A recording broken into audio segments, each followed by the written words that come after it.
Welcome and good day everyone. Today, I will be presenting the introduction to idealism theory in international relations.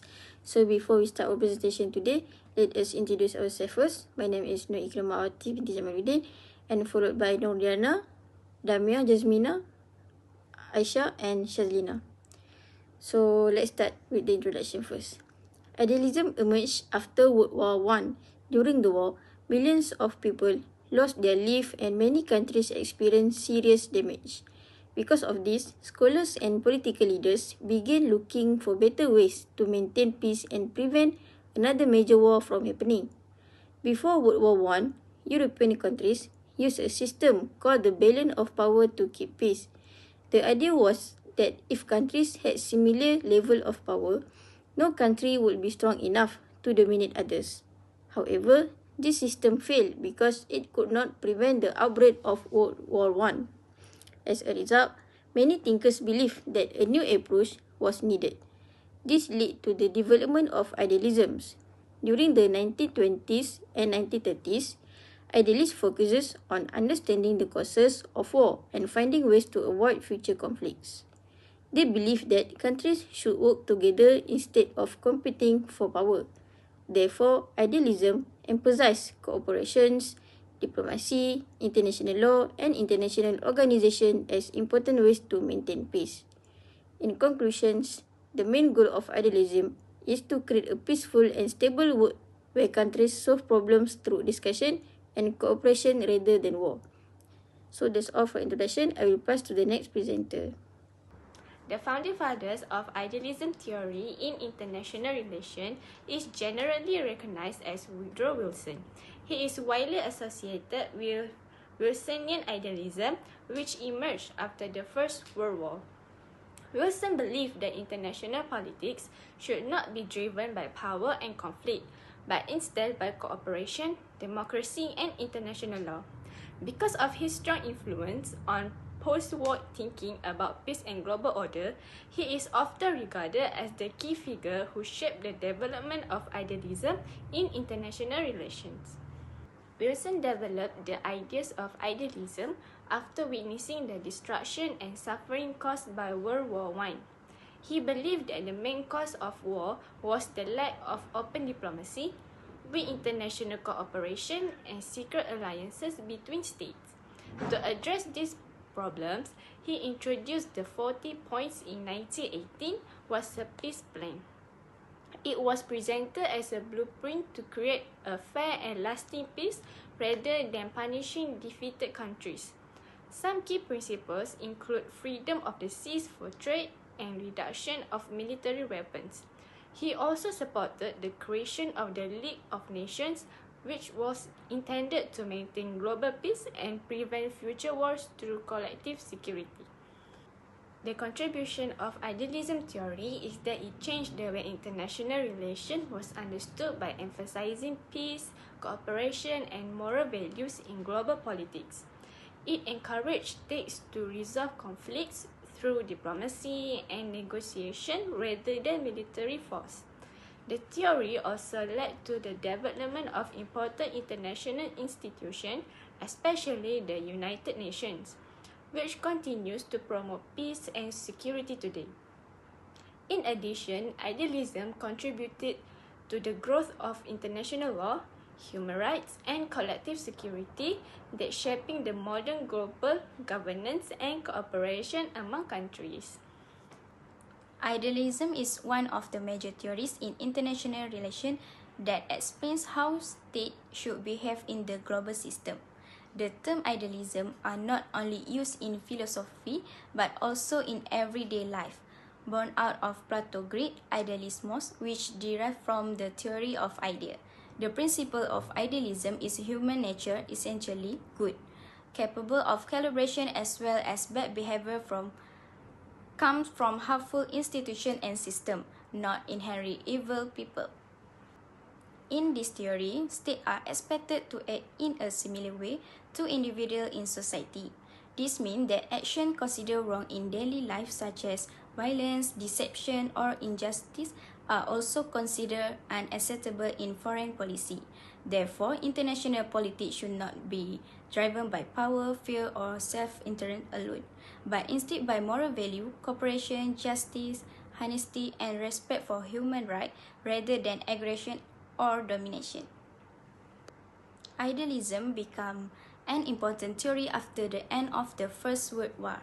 It developed as a reaction to the massive destruction caused by the war.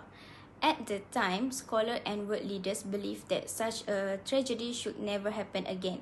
It encouraged countries to solve disputes peacefully through negotiation rather than war. One of the main arguments, which is bad environments cause conflict. War and conflict do not happen because humans are naturally evil or aggressive. Instead, conflict happens because of the international environment is weak, unstable, and lack proper cooperation between countries. Idealists believe that when there are poor international system, weak law, lack of diplomacy, and no effective organization, countries are more likely to misunderstand each other and use violence to solve problems. Therefore, idealism argues that reforming international institutions can reduce bad behavior and create peace. Institutions such as the United Nations, international law, and diplomatic negotiations help countries cooperate and solve conflict peacefully. For example, after World War I, many idealists support the creation of the League of Nations. They believe this organization could prevent future war by encouraging collective security and international cooperation among the states. Idealism believes that conflict is caused by bad international environments rather than human nature. By improving international institutions and promoting cooperation, peace can be achieved in the international system. Next, I will explain about the characteristic. The first characteristic of idealism is the important role of international institutions in promoting and maintaining peace. Idealists believe that international organizations such as the League of Nations and the United Nations play a vital role in regulating the behavior of states and reducing the likelihood of conflict. These institutions provide a platform where countries can discuss issues, resolve disputes peacefully, and cooperate on common goals. Through diplomacy, international agreements, and the enforcement of international law, these organizations help prevent wars and encourage nations to act responsibly within the international community. The second characteristic of idealism is cooperation between states. Idealists believe that countries should work together rather than compete for power and dominance. They emphasize the importance of international law, collective security, diplomacy, and disarmament as ways to maintain global peace and security. Through cooperation, states can address common challenges such as armed conflicts, economic instability, climate change, and humanitarian crises more effectively. International organizations such as the United Nations helps facilitate this cooperation by providing a forum for dialogue and collective decision-making. As a result, cooperation among states strengthens international relations and contributes to long-term peace and stability in the international system. Now I will continue by discussing the element of idealism. The first element is moral value and ethics. Idealists believe that international relations should be guided by justice, fairness, and respect for human rights rather than military power or national interests alone. They argue that countries should make decisions based on ethical principles to create a more peaceful international community. The second element is the belief in the good nature of human beings. Idealists believe that people are naturally rational and capable of cooperation. Therefore, countries can resolve conflict peacefully through dialogue, diplomacy, and mutual understanding instead of using force. The third element is international cooperation and institutions. Idealism emphasizes the importance of international organization, international law, and diplomacy in maintaining peace. By working together, organizations such as United Nations countries can settle disputes peacefully and address global challenges more effectively. And the last element is world peace and collective security.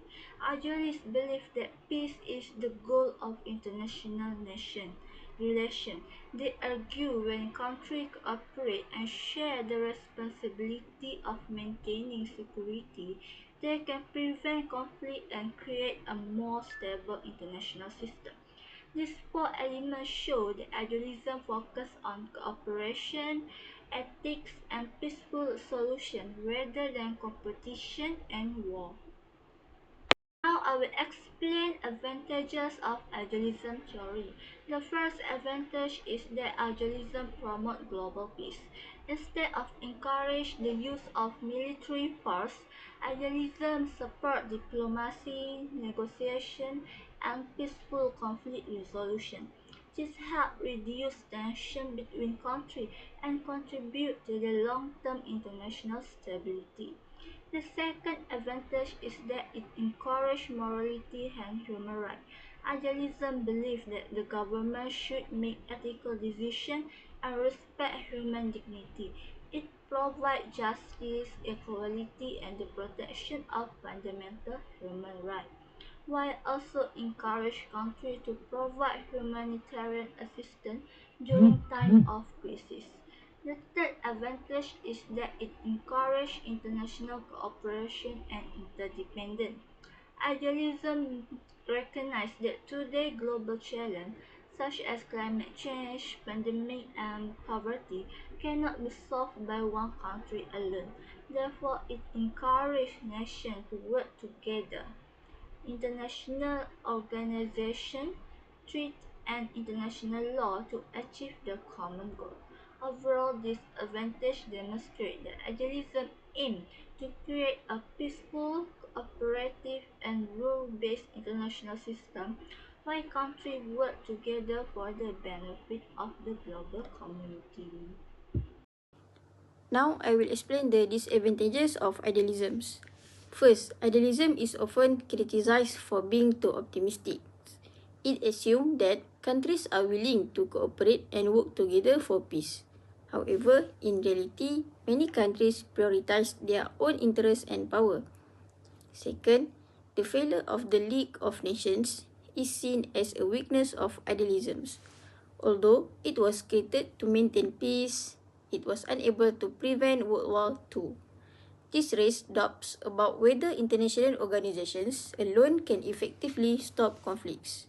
Finally, idealism is criticized for underestimating the role of power in international relations.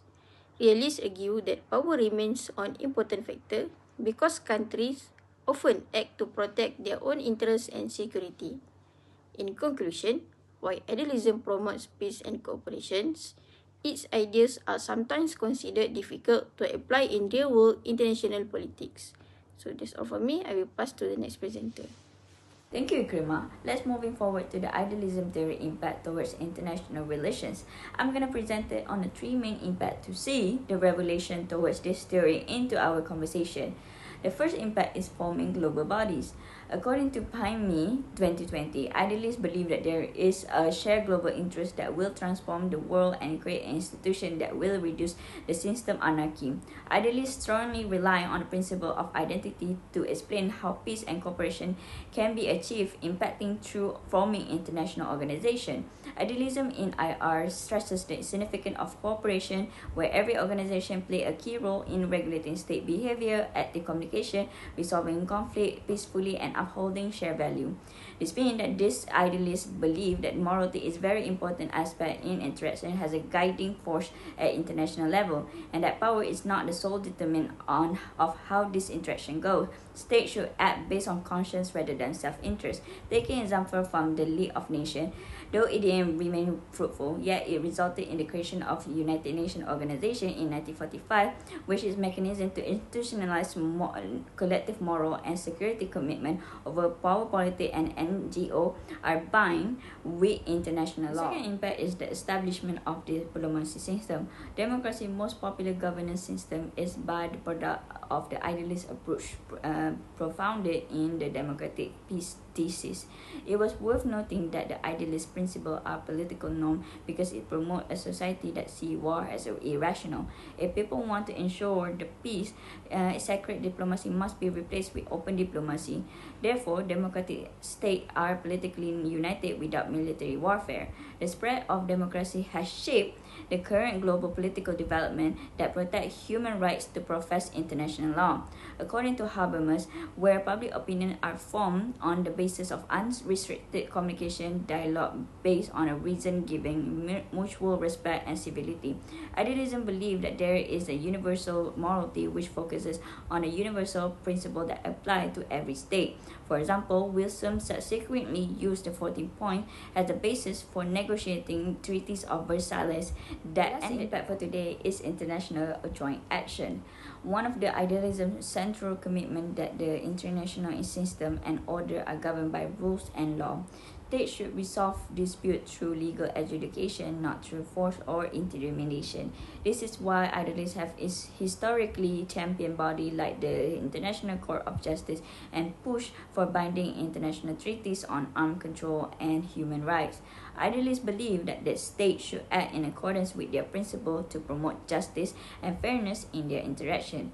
This belief has led to the development of concepts such as humanitarian intervention, which hold that states should have a responsibility to protect population from harm and abuse by intervening into the affair of other states.